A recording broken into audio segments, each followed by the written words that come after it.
Hello and welcome to RFID Journal Live 2009. My name is Clinton Kraft. I'm here with Mr. Mark Roberti, the founder and CEO of RFID Journal. I'm also here with Ms. Kim Ray, the Vice President of Events for RFID Journal, and Mr. Sonny Dion, who is a founding partner of Digital Blue Global. Thanks, Clinton. It's good to be here. You bet.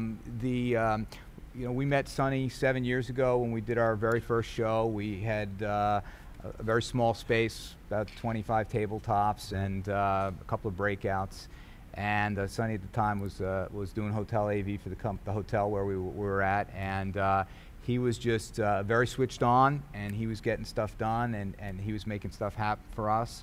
And that's what you want in your production company. As you're running these events, your whole focus is on making it seamless to the person who's attending these events. You want them to have a good experience. The last thing you want is, sound goes down, speakers got no mic or things like that. And Digital Blue's always been on top of that. And we've grown tremendously over the years. So now we have 3,000 people coming to our event. Set is much more elaborate. The number of breakout rooms is there's many more of them. The number of sessions, I think we had more than 150 sessions this year. So making all that happen seamlessly so there's no problems is just really, really important to an event producer, and Digital Blue Global has always delivered on that. We take this very seriously because anybody who's done a successful event knows that the little things matter, right? So making sure the staging is done right, cutting to slides at the right time, all of that people notice. It's very, very important to us, and we would not stick with Digital Blue Global if they were screwing up. We just wouldn't do it. RFID Journal, especially the live event and all the other events that you produce, the brand is very critical. How do you ensure that your brand is enhanced and your image is protected? Well, to me, it's simply making sure that everything is top-notch. And I've had people come up to me this week at our show saying, phenomenal show. We had our top sponsor, Motorola, the senior guy who was doing a keynote here, said to his team, hey, this was top-notch. Everything was well produced. And you can imagine if you have a sponsor who comes up on stage and his mic goes and he's frustrated and angry, that doesn't help your relationship with our customers. So for us, everything being top-notch is important. As my team knows, I take the signage very seriously. I take the staging very seriously. We go through all the walkthroughs. It comes off very, very professional. Probably looks easy to all the folks in the audience. They know how much work we put into it. But that's critical because it's a reflection on your brand. And we want our brand to be extremely respected. We're a media company. You want people to read your publication, your website, and say, hey, these guys are top-notch.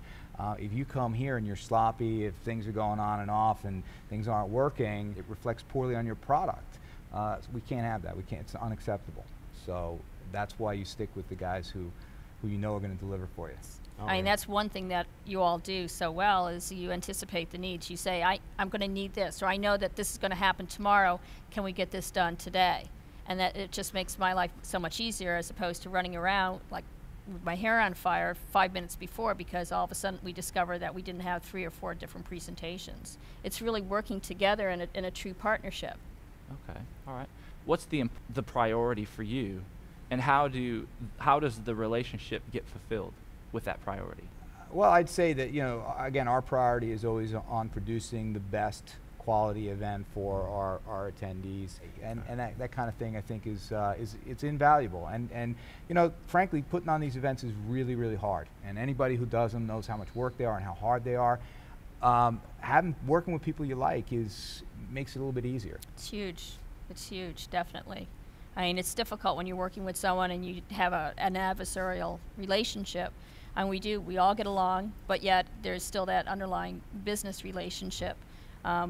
It just makes it so much easier to work with folks that you like and you get along with, but at the same time, you're always professional. Your priority is always making sure that we look good, and we're, of course, making sure that our customers look good, our speakers, our exhibitors.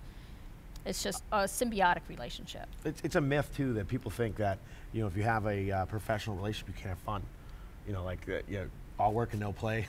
we work super hard together as a team on the event. We work hard together, but then we can go out and play together. The next day, it's work Back again. to work. Right, Yeah, back so to work. I love that part of the relationship. I think it's great. And frankly, I take a lot of pride in the fact that we've grown up together. RFID Journal was a small company 7 years ago. When Digital Blue was founded 5 years ago, you guys obviously were in your infancy. Both companies have grown. Both companies have been successful. And I think, you know, that's a nice thing. So that's always going to be a special tie, always. Well, I thank you all for your time.